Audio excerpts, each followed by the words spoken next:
त्रिकोणमिति TRIGONOMETRY trigonometry and त्रिकोणमिति। अब सवाल है कि त्रिकोणमिति किसे कहते हैं।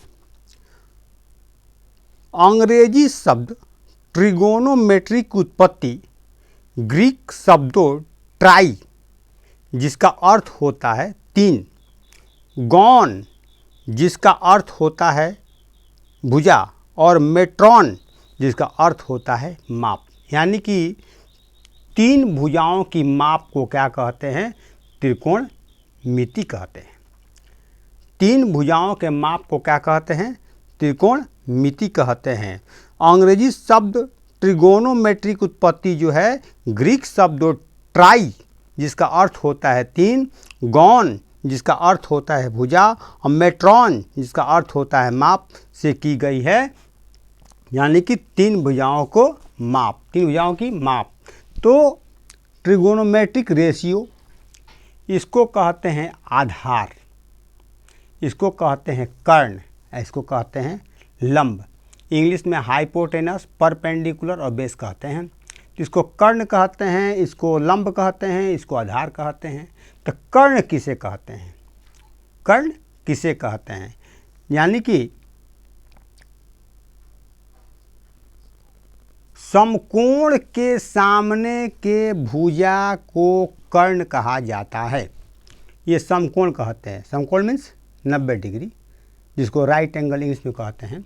तो समकोण के सामने के भुजा क्या है, AC, इसको कर्ण कहते हैं। तो समकोण के सामने के भुजा को क्या कहते हैं, कर्ण कहते हैं। यानी कि राइट एंगल के सामने के भुजा को हाइपोटेनस यानी कि कर्ण कहते हैं। राइट एंगल यानी 90 डिग्री के सामने के भुजा को कर्ण यानी हाइपोटेनस कहते हैं। यानी कोण B के सामने के साइड क्या है, AC, इसको क्या कहते हैं हम लोग, हाइपोटेनस यानी कि कर्ण कहते हैं। अब है परपेंडिकुलर यानी कि लंब। लंब किसे कहते हैं, तो एक्यूट एंगल, न्यून कोण, एक्यूट एंगल न्यून कोण, न्यून कोण के सामने के भुजा को, न्यून कोण के सामने के भुजा को परपेंडिकुलर कहते हैं। जैसे A न्यून कोण है और C न्यून कोण है, तो A के सामने के भुजा कौन है, BC है, तो ये हो जाएगा लंब। और एंगल C के सामने कौन सा भुजा है, AB है, तो क्या हो जाएगा, लंब। सवाल में जिस कोण के लिए पूछेगा उस कोण के लिए लंब अलग अलग हो जाता है।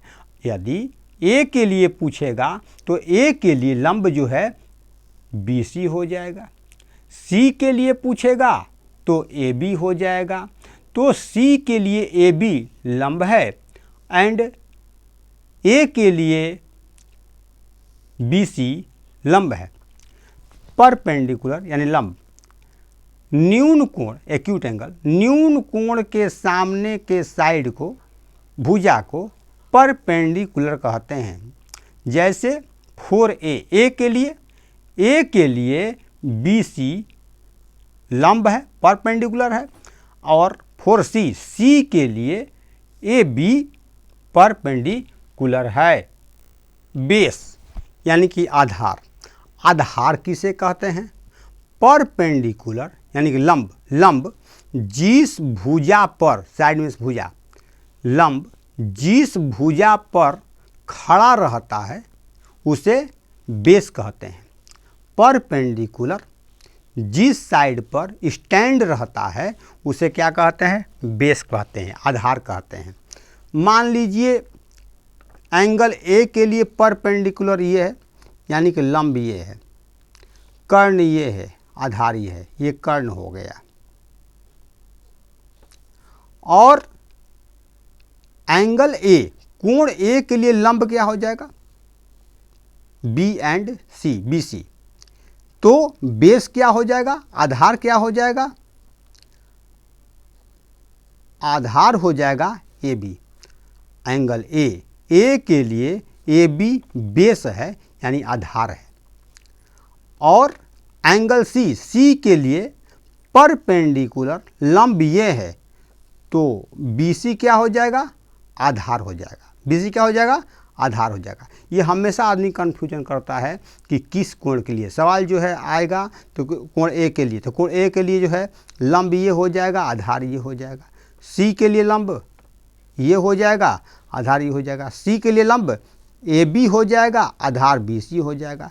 A के लिए लंब BC हो जाएगा, आधार AB हो जाएगा। तो इसे हमेशा जो है याद रखना पड़ेगा। अब trigonometric ratio sine theta equal लंब बटा में कर्ण, साइन थीटा इक्वल लंब बटा में कर्ण। इंग्लिश में sine theta equal perpendicular by hypotenuse, sine theta equal perpendicular by hypotenuse, Hindi में लंब बटा में कर्ण। कॉस थीटा आधार बटा में कर्ण, टैन थीटा लंब बटा में आधार, कोट थीटा आधार बटा में लंब, सेक थीटा बराबर कर्ण बटा में आधार और कौशिक थीटा कर्ण बटा में लंब।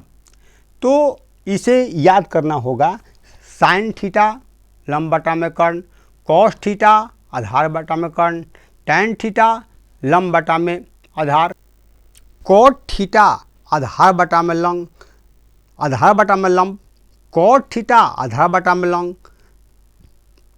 कोट थीटा आधार बटा में लंब और सेक थीटा कर्ण बटा में आधार और कौशिक थीटा कर्ण बटा में लंब। इसको याद करना होगा। साइन थीटा लंब बटा में कर्ण, कॉस थीटा आधार बटा में कर्ण, टैन थीटा लंब बटा में आधार, कोट थीटा आधार बटा में लंब, सेक थीटा कर्ण बटा में आधार और कौशिक थीटा कर्ण बटा में लंब। इसे याद करना होगा। अब पाइथागोरस थ्योरम, ये क्या कहे थे कि कर्ण स्क्वायर बराबर लंब स्क्वायर प्लस आधार स्क्वायर। क्या बोले थे, कर्ण स्क्वायर बराबर लंब स्क्वायर प्लस आधार स्क्वायर। ये कर्ण है, ये लंब है, आधार स्क्वायर। बोले थे कर्ण स्क्वायर बराबर लंब स्क्वायर प्लस आधार स्क्वायर। पाइथागोरस जो अपना थ्योरम में बताए थे कि कर्ण स्क्वायर बराबर लंब स्क्वायर प्लस आधार स्क्वायर, तो ये hypotenuse square equal perpendicular square plus base square, यानी कि कर्ण स्क्वायर बराबर लंब स्क्वायर प्लस आधार स्क्वायर। तो कर्ण स्क्वायर बराबर लंब स्क्वायर प्लस आधार स्क्वायर, तो कर्ण बराबर लंब स्क्वायर प्लस आधार स्क्वायर, उसके ऊपर रूट। तो कर्ण बराबर लंब स्क्वायर प्लस आधार स्क्वायर, उसके ऊपर रूट। ये शॉर्टकट में है, इंग्लिश में है और ये हिंदी में है। तो perpendicular square equal hypotenuse square minus base square. तो परपेंडिकुलर स्क्वायर माने लंब स्क्वायर बराबर कर्ण स्क्वायर माइनस आधार स्क्वायर।